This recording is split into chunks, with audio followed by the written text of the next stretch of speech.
Have you ever felt like your peace is always in someone else's hands? Like one bad comment ruins your whole day, one rejection messes with your self-worth, and one unexpected problem throws you into a spiral? You're not alone. Most people are walking around like emotional time bombs, just one trigger away from exploding. But what if I told you that everything that disturbs you isn't the real problem? That the real enemy isn't outside you, it's a habit inside you. A habit so automatic you don't even realize it's controlling your entire life. That habit is reaction. Stoicism teaches that events don't disturb us. Our interpretations do. Marcus Aurelius, the emperor philosopher, said, "You have power over your mind, not outside events. Realize this, and you will find strength." But most people have given that power away. We react to insults, traffic, slow Wi-Fi, social media likes, silence from someone we love. We've become slaves to everything outside us. And the worst part, we think that's normal. But it's not strength. It's weakness disguised as normalcy. Now imagine this. You don't flinch when someone disrespects you. You don't lose sleep when something doesn't go your way. You're no longer emotionally hijacked by your environment. That's not coldness. That's mastery. That's control. And it all begins by conquering this one habit. You don't need to control the world. You just need to control how you respond to it. That's where your freedom lives. Comment now. My peace is mine. I don't give it away. Let it echo through this community. Because this video is not just a message, it's a shift. If you stay till the end, you'll understand how to become so calm, so composed, so untouchable, that nothing, and I mean nothing, can shake you again. Most people live as if they're being remotely controlled, like their emotions, their peace, their self-worth are buttons on someone else's device. One wrong word from a stranger, and they're angry. One post from their ex, and they're broken. One failure, and suddenly they're worthless. This is the modern disease, emotional slavery. You feel like you're in charge, but in reality your inner world is being controlled by everything external. The weather, your notifications, other people's mood swings, and worst of all, your own impulsive reactions. Stoicism taught that the wise man is free because his peace does not depend on what he cannot control. Epictetus said, "It's not what happens to you, but how you react to it that matters." Think about that for a second. Most people think they're reacting to life, but in truth they're reacting to their own interpretation of life. That's how deep this disease goes. You're not even reacting to what is. You're reacting to what your mind makes of it. That's why you feel anxious, angry, drained, because you've let every little thing enter your inner temple without guarding the door. Now here's where dark psychology comes in. The world knows how reactive you are. That's how it manipulates you. Advertisers use it. Narcissists feed off it. Politicians weaponize it.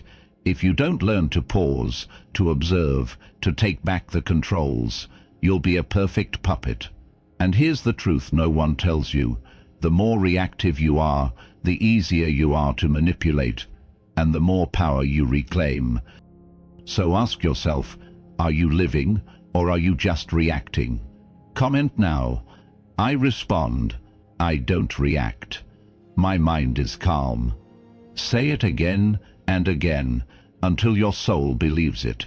Because once you break free from this disease, you're no longer a victim of the world. You become the architect of your own emotional empire.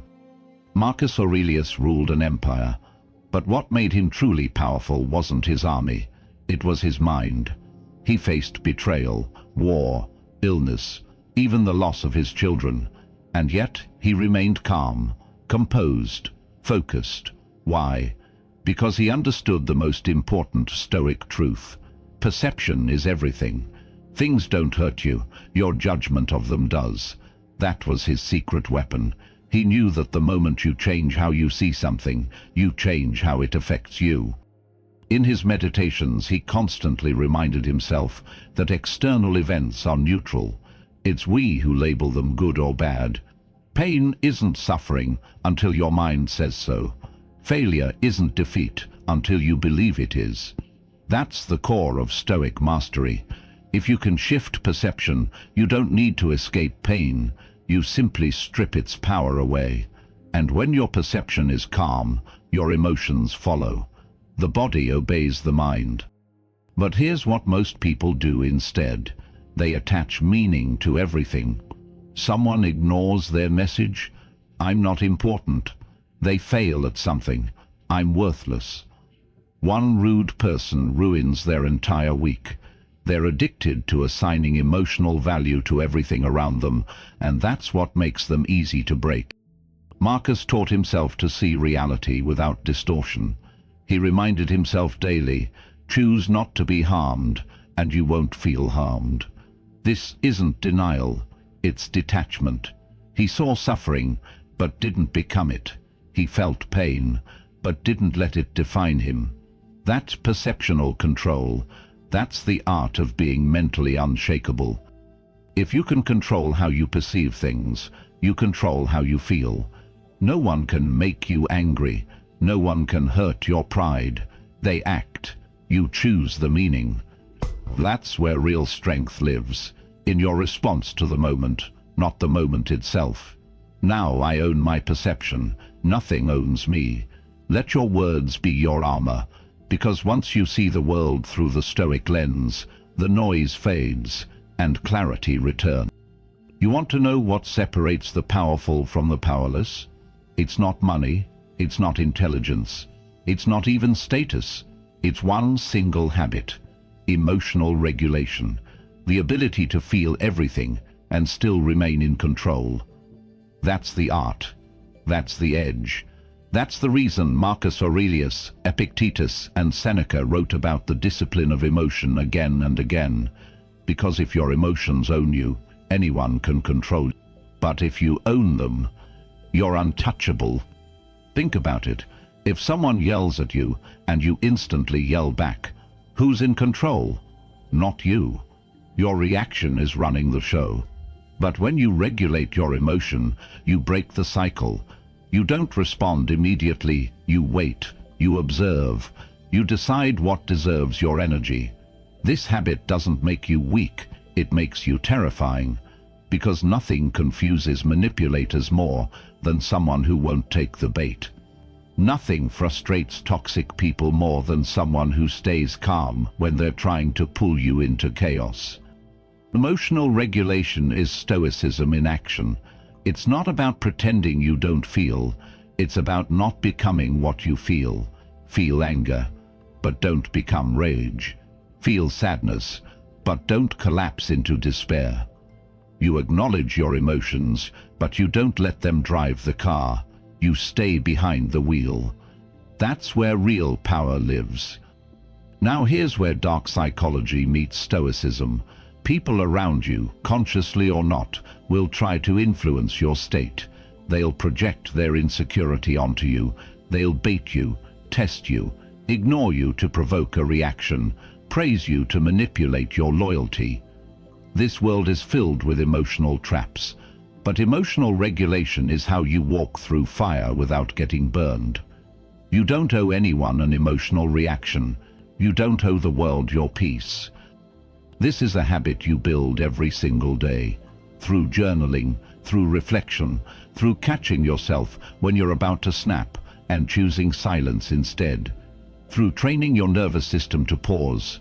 The more you do it, the stronger it gets. And soon, what used to trigger you becomes irrelevant noise. Instead, let this be your daily reminder, because once you master this one habit, no insult, no rejection, no storm will ever be able to destroy your inner stillness again. Let's step into the shadows for a moment, because the truth is, the world isn't innocent. People manipulate, not always out of malice, but out of habit, need, and weakness. They sense your emotional buttons, and they push them. They study how you react, and they adjust their behavior accordingly. It's not fiction. it's psychology. And if you don't understand how people exploit your emotions, you'll be a lifelong victim of their games. The insecure boss who uses public criticism to control you. The ex who posts just the right image to make you spiral. The friend who withholds affection to make you chase it. Narcissist who gives you a high, then rips it away just to feel powerful. These aren't accidents. These are tactics. Dark psychology reveals a chilling truth. People mirror your emotional patterns, then use them against you. If they know you're desperate for approval, they'll give it just to take it back. If they sense you're easily triggered, they'll push until you break. Because once you're reactive, they own you. They've hijacked your nervous system. You're no longer thinking. You're performing for their script. That's why Stoicism is not just philosophy, it's protection. When you master your emotional response, you rob manipulators of their favorite weapon, your reaction. You become unpredictable, calm, grounded, and when someone can't figure out how to control your feelings, they can't control your choices. You become psychologically invisible to their games. Don't confuse this with being numb. You still feel, you still care, but you decide when and how to respond. That is emotional intelligence on a different level, a level most people never reach. Side now, no one holds the remote to my mind. Say it with power, because understanding dark psychology doesn't make you dark. It makes you wise. It keeps your peace from being a battlefield. Now that you know how dangerous emotional reactivity is, how do you break it? How do you go from being someone who reacts instantly to someone who responds with power, clarity, and calm? The answer is simple, but not easy. You rewire the habit. You interrupt the pattern. You shift from impulse to intention. The Stoics believed in training the mind like a warrior trains the body. You don't wait for chaos to learn calm. You build it before the storm arrives. Every time you pause instead of snapping, you reprogram your brain. Every moment you breathe instead of react, you carve a new path in your nervous system. That's how habits are broken. Repetition, awareness, and intentional practice. When someone disrespects you, pause. When someone ignores you, pause. When life throws pain your way, pause. In that pause lies your power. It's the gap between stimulus and response that defines whether you are free or still a slave. Late that pause to ask, is this worth my peace? Am I reacting from ego or responding with wisdom? Will this matter in 24 hours? Or is my mind lying to me again? These small questions asked consistently. You can also train this through daily practices. Journal your triggers. Meditate on detachment. Visualize your ideal response to chaos. Speak affirmations that embed strength. Each tool sharpens your discipline. Each moment of restraint is a silent victory, and no one needs to see it but you. This habit won't form overnight. It's built one battle at a time. But here's the reward. One day, the same situation that once controlled you will pass by like a shadow, and you'll just watch it go, untouched, unmoved. A comment now. I choose response over reaction. I am in command. Let that be your inner code, because rewiring your impulse isn't about becoming someone else. It's about becoming who you were always meant to be, powerful, poised, and deeply free. Sometimes philosophy sounds too abstract, but Stoicism, it was always built for the battlefield, not the classroom. Let's look at the real world, where this philosophy turns into something raw and powerful. Marcus Aurelius ruled during plagues, wars, betrayals, and endless pressure. People plotted against him. His own generals betrayed him. His empire was constantly under threat. Yet in his darkest hours he didn't scream, he didn't beg, he didn't crumble. He wrote in his journal, "When you arise in the morning, Think of what a privilege it is to be alive, to think, to enjoy, to love. That is strength. That is control. Now come forward 2,000 years. Think about Nelson Mandela, locked in a prison cell for 27 years, tortured, abandoned, forgotten. He had every reason to be bitter, to rage. But when he walked out, he chose forgiveness. He chose peace. That's not weakness. That's Stoic fire. That's someone who learned to master his inner world when the outer world gave him hell. Even in our everyday lives, you'll see it. That one person who never talks back when insulted, because they've trained their mind to be bigger than petty attacks. The woman who gets ghosted but doesn't chase her, because her peace is internal.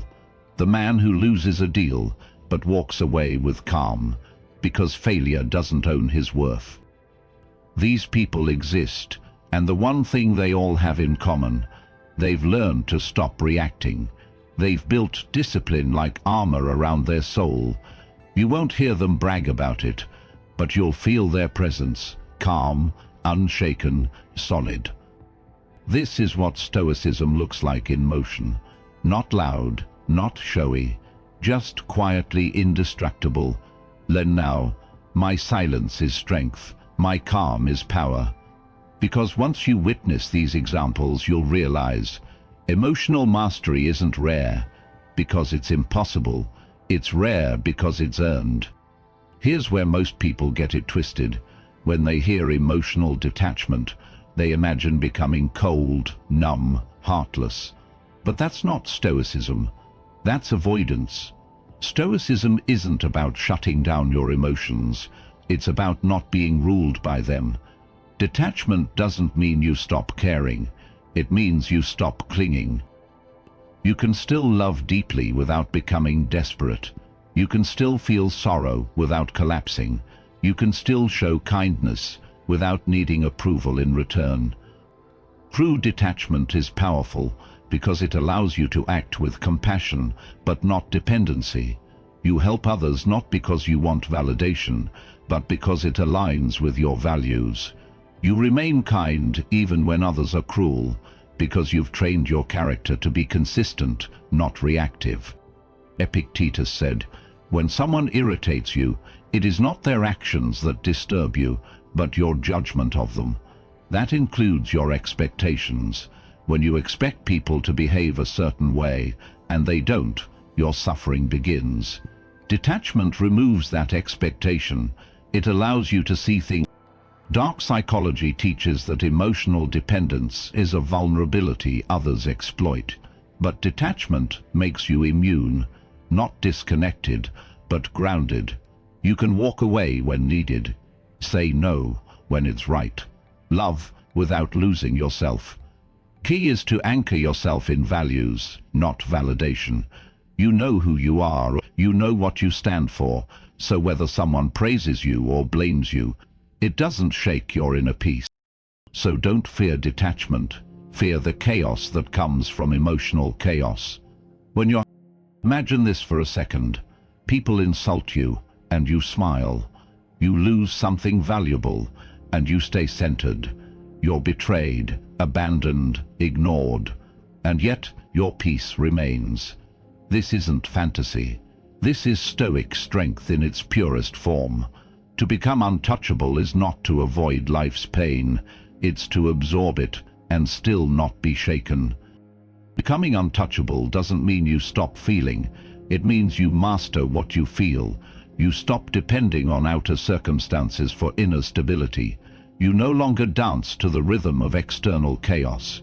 You've trained your nervous system to remain calm under pressure, disciplined under temptation, graceful under attack. This is the warrior spirit of Stoicism, not in brute force, but in mental precision.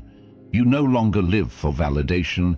You're not chasing attention, praise, apologies, or revenge. You walk your path, alone if needed. That's what terrifies weak minds. Someone who can't be manipulated by fear, guilt, or flattery. In dark psychology, The most powerful individual is the one who cannot be predicted and cannot be provoked. That's you now. They try to trigger you, and you don't flinch. They try to guilt you, and you stand tall. They try to pull you into drama, and you remain silent. That kind of calm, that kind of control, it's terrifying, it's magnetic, it's rare. This art is built one moment at a time, through restraint, self-awareness, and unshakable standards. You don't react to insults because you've already defined your worth. You don't beg for love because you've built it within. You don't seek revenge because your power is in presence, not petty wars. Let this be your armor, your truth, your transformation. Because when you master the art of emotional stillness, you don't just survive life, you rule it. Here's the truth most people will never hear. You were never weak. You were just untrained. Your emotions, they were never the enemy. Your reactions, they were just signals. The problem was never that you felt too much. It's that you never learned how to use that fire without getting burned. But now you know. Now you've seen it. This one habit that rules everything, emotional regulation. It's not glamorous. That's not fantasy. That's a decision other can affect you unless you allow it. That's not just Stoic philosophy. That's real-world power. The moment you realize your peace is internal, everything changes. You stop begging. You stop proving. You stop reacting. You start living like a sovereign. Let others fight for attention. Let them drown in reactions. Let them seek revenge. You're different now. Comment more last time. I choose peace. I command my world. If these words resonate with you, say them out loud. Let them tattoo your soul. And if this video awakens something in you, a quiet strength, a burning focus, then don't let it fade. Tap like Hicks, subscribe, turn on notifications. This is Stoic Wind, where we sharpen minds, harden resilience, and awaken the warrior within. I'll see you in the next video. Until then, rule yourself. Nothing else matters.